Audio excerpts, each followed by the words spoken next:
Sometimes what seemed brilliant back then was downright dangerous in the long run. And today we're going to uncover 10 perilous tractor features that once roamed the fields, only to vanish over time. It's a revealing look at how safety rules and common sense shape modern agriculture. Let's explore each and see how they worked and discover why they eventually faded. Ready? Let's dive in.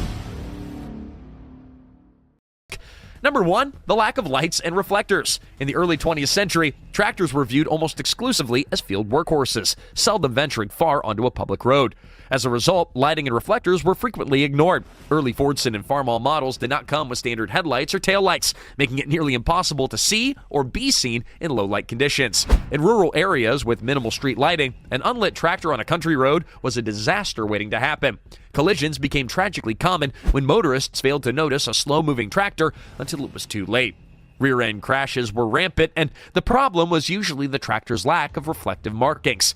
Even on the farm, maneuvering around outbuildings at dusk posed risks when you couldn't make out the terrain. Over time, farmers added improvised lamps, occasionally repurposing car headlights. But these fix-ups were often unreliable. By the 1950s and 60s, various states began mandating at least basic lighting for tractors that were traveling on public roads. Manufacturers followed suit, offering models with rudimentary headlights, taillights, and reflective triangles. The slow-moving vehicle, or SMV emblem, an orange triangle with red borders, was introduced in the mid-60s, dramatically cutting down roadway accidents involving farm equipment. Nowadays, modern tractors boast comprehensive lighting systems, from high-intensity headlamps to flashing beacons, ensuring that they stay visible in virtually any environment. Recalling the era before reliable lighting underscores how critical visibility is to safety. Countless accidents and near misses could have been prevented with lights and reflectors that we now take for granted. So if you ever ended up behind a modern tractor at twilight, you can credit these early safety advocates for making certain that you spot it from a distance. And there you have it, 10 dangerous tractor features that once ruled our fields but are now best left in the past.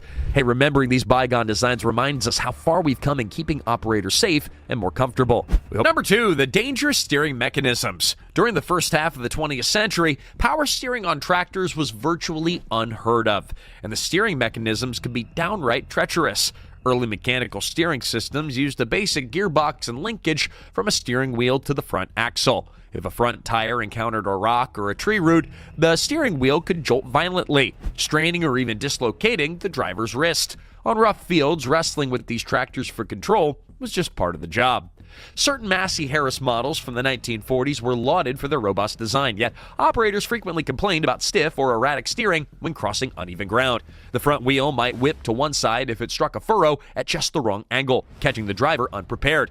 In addition, poor steering geometry could exacerbate rollovers, especially for a tricycle front-end machine. Lacking hydraulic assistance, drivers often had to muster considerable strength, making it tough for older or smaller individuals to manage safely. A further complication was the exposed steering linkage. On many vintage tractors, the drag link or tie rods ran dangerously close to the operator's feet. A sudden impact could send the steering bar lurching, causing a foot slip or a hefty bruise. Once manufacturers noticed how many farmers were adding makeshift power steering kits, they began incorporating hydraulic solutions in the 1950s and 60s. John Deere's power steering became a standout feature on some models, allowing smoother control and cutting down on steering-related accidents. As engineering progressed, tractors adopted better steering ratios and eventually fully integrated hydraulic systems. By the 70s and 80s, finding a brand new tractor without power steering was increasingly unlikely. The evolution of tractor steering highlights just how user feedback and practical necessity drove safety improvements.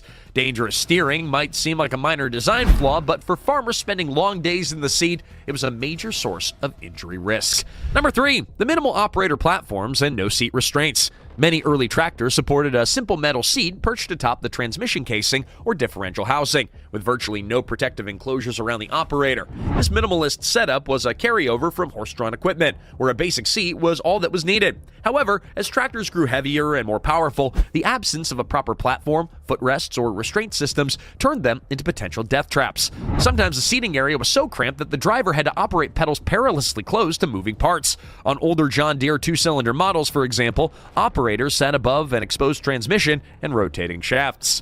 One slip of the boot and you could be thrown off balance or snag a trouser leg. Historical accounts indicate that farmers occasionally tumbled from these seats while traversing bumpy terrain. risking serious injury if a rear wheel or an attached implement passed over them. Without seat restraints or enclosed cabs, the operator was at the mercy of an uneven field. A hidden rock or a small ditch could jolt the driver off the seat. Rollovers were even more lethal, since there was nothing to stop the ejection. Now, by the mid-20th century, though, tractors became faster, and awareness grew about the importance of a safer operator station. Manufacturers began adding larger footboards, raised fenders, and eventually seatbelts, though broad adoption did take some time. By the 70s and 80s, many tractor lines included cabs that fully enclosed the operator station. These cabs offered weather protection and drastically reduced the chance of being thrown out. Seatbelts combined with ROPS became standard in several regions. Looking back at those rickety perches of old, it's astonishing that more people weren't hurt. The shift to safer, fully enclosed cabs was one of the greatest leaps forward in farm machinery design. Now, number 4 is a belt-pulley drive without a shield. In the first half of the 20th century, many tractors included a belt-pulley mechanism on the side.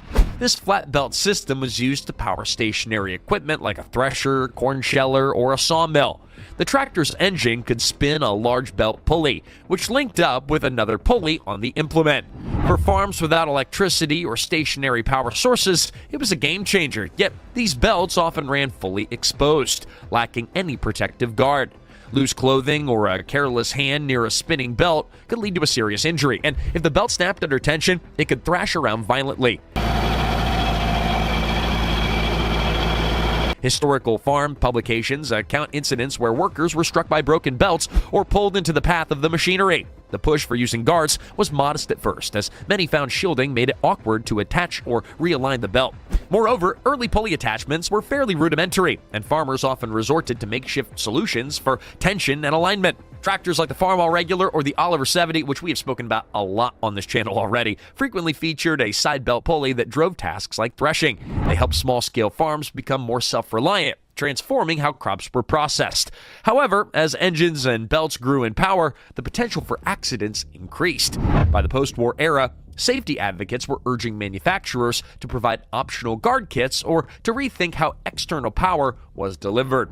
Over time, the belt pulley gave way to PTO-driven implements, which were easier to shield. Those who still employed belt pulleys were advised to install covers or maintain a wide distance from the worried parts.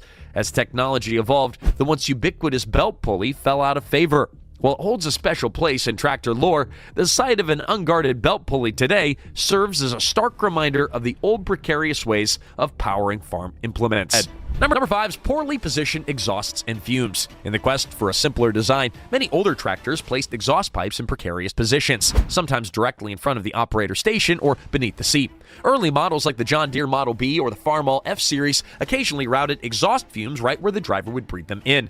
These fumes weren't just unpleasant, they were a genuine health hazard. Prolonged inhalation of exhaust gases, especially in poorly ventilated sheds, could lead to dizziness or worse. Carbon monoxide, a colorless and odorless gas, was a silent threat. Operators could work for hours in these conditions without realizing the risk.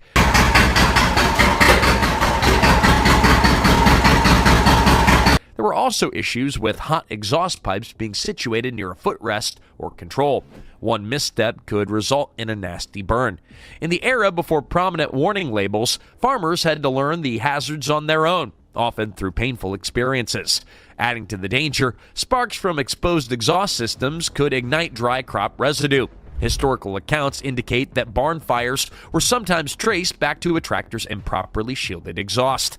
Manufacturers eventually recognized that routing the muffler vertically away from the operator was safer, reducing both the chance of accidental burns and the risk of inhaling toxic fumes. By the 1950s, many new tractors featured vertical stacks rising above the bonnet, which improved muffler designs that diverted exhaust away from the cab. Now, over time, stricter environmental standards and growing awareness of respiratory dangers led to more advanced exhaust treatments, like a catalytic converter on modern diesel engines. Modern tractors often came with fully integrated, insulated exhaust systems that reduce noise, heat, and emissions. Looking back at these early setups, it's not surprising that poor exhaust placement is rarely seen nowadays. The move to safer, cleaner exhaust designs has helped protect farmers and the communities all around them. Number 6, lack of rollover protection structures. Tractor rollovers remain one of the leading causes of farm-related fatalities. In the early to mid-1900s, tractors were manufactured without rollover protection structures. Many operators believed that they could simply jump clear if the tractor tipped. The assumption was dangerously optimistic. When a tractor rolled, it often happened with startling speed, leaving little time to react.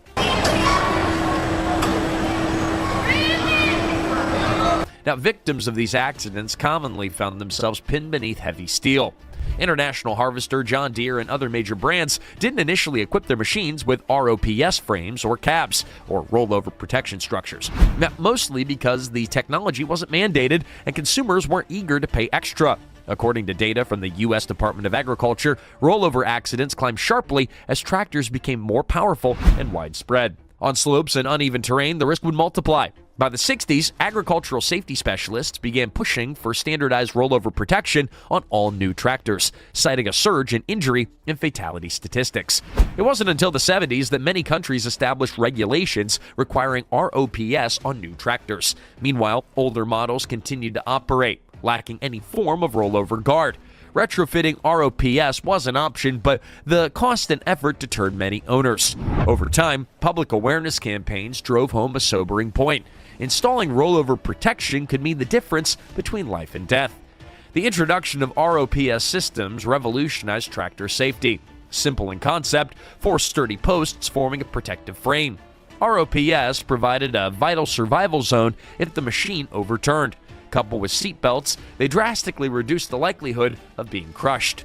Reflecting on the days before ROPS underscores how farm safety really has progressed. While older tractors may be nostalgic treasures at antique shows, more modern operators wouldn't dream of working without a protective frame overhead. Number 7 is the Unshielded Power Takeoff Shafts. Now, one of the most significant innovations in tractor technology was the power takeoff shaft, introduced to transfer engine power to implements like mowers, balers, or augers.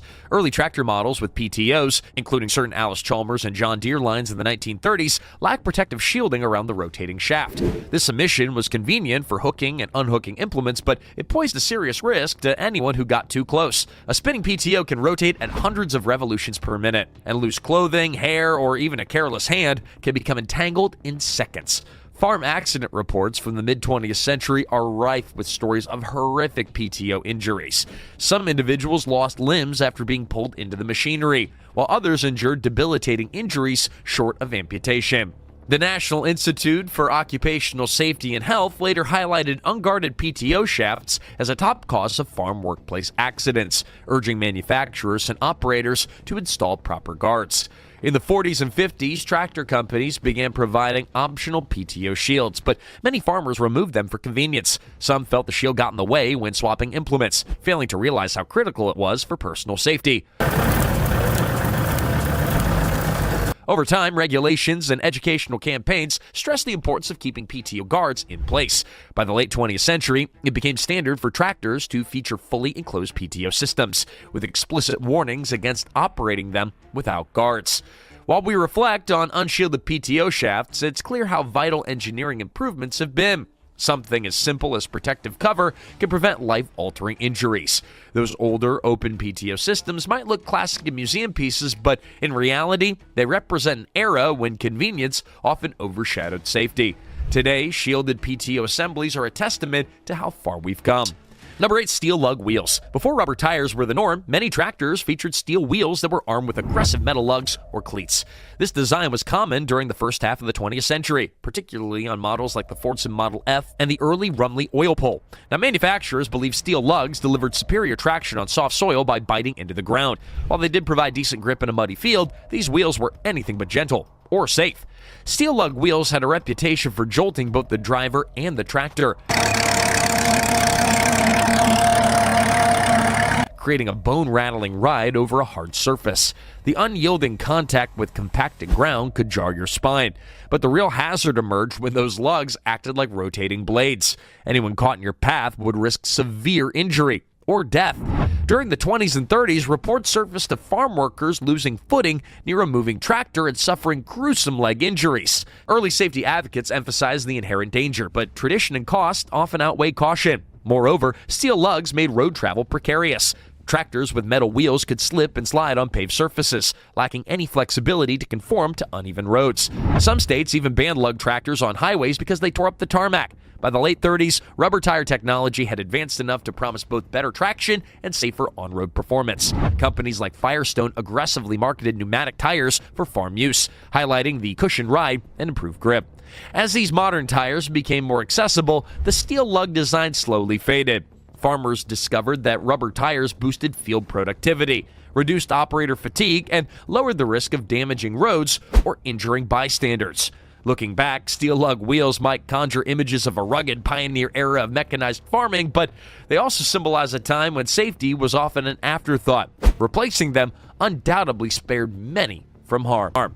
Number 9 is a tricycle front end. Now, one of the most recognizable images of mid-century farming is the tricycle front-end tractor, with two narrow front wheels spaced close together under the engine. Brands like Farmall popularized this style in the 1930s and 40s, primarily because it provided excellent maneuverability for row crop work. By tucking the wheels neatly in line, operators could navigate tighter spaces and plant rows with precision. It was a practical idea for the time, but not exactly a safe one. The narrow front posed a significant rollover risk on uneven ground. If a wheel dipped into a hole or the tractor was driven too quickly around a turn, the entire machine could topple. Vintage reports from the National Safety Council indicate that rollover accidents were alarmingly common. Operators sometimes forgot just how susceptible these tractors were to tipping, especially when carrying heavy loads or working on slight inclines. Once a tractor began to roll, it was nearly impossible for the driver to jump clear. Farmall's Model H and Model M series exemplified this design, selling hundreds of thousands of units in the U.S. While they did revolutionize row crop farming and became cultural icons, the dangers couldn't be ignored. Over time, farmers and manufacturers recognized that broader front ends and added ballast could drastically improve stability. By the 60s, more robust designs with wider front axles gained traction. Tricycle front-end tractors gradually faded from production as safety regulations tightened, although some still do appear at farm shows and vintage tractor meets. They stand out more, though, as historical curiosities than a practical workhorse. It's easy to feel nostalgic about these slender-nosed tractors with their distinctive silhouettes, but modern machines boast far safer engineering. The evolution away from tricycle fronts is a testament to the lessons learned through countless rollover incidents, improving stability, literally saving lives. Number 10, exposed flywheels and hand cranks. Now, back in the early 1900s, before the era of convenient electric starters, many tractors relied on large exposed flywheels or hand cranks to get their engines going. The principle behind a hand crank was straightforward. You manually rotate the crankshaft until the engine fired. It made sense at a time when battery systems were rudimentary. However, these open flywheels and unshielded hand cranks had a serious downside. If the engine kicked back or misfired, the crank could wrench your arm, fracture bones, and even throw you backwards. According to period accounts documented by the University of Nebraska Tractor Test Lab, novices frequently fell victim to crank-related injuries. Tractors like the early Fordson Model F were notorious for this. The Model F, produced from 1917 to 1928, ushered in affordable mechanization, but it also introduced plenty of hazards. When an inexperienced driver struggled with a starting procedure, a sudden engine kickback could deliver a powerful jolt. Some folks ended up with permanent wrist or shoulder problems. Despite these dangers, many farmers accepted the risk, since having a tractor at all was a major leap forward. Yet, as battery technology and electric starters progressed, manufacturers began offering safer ignition alternatives. By the late 1930s, several brands had integrated electric starters as standard features, and owners realized just how much safer and more convenient this approach was. Hand cranks gradually disappeared, replaced by fully enclosed systems that minimized direct contact with engine components. As the feature fell out of favor, the agricultural world breathed a collective sigh of relief. With fewer manual starting procedures, the potential for painful mishaps dropped dramatically. Though it might seem quaint or nostalgic to recall spinning a hand crank at dawn, there's a reason we said goodbye to this design. Farm life was tough enough without the threat of a broken arm. We hope you found the video helpful and that it stirred some memories of farming days gone by. And if you've got your own stories of these old machines, share them in the comments. And keep tuning in for more deep dives into the world of classic farming. And don't forget to subscribe for future videos. And hey, happy tractor spotting.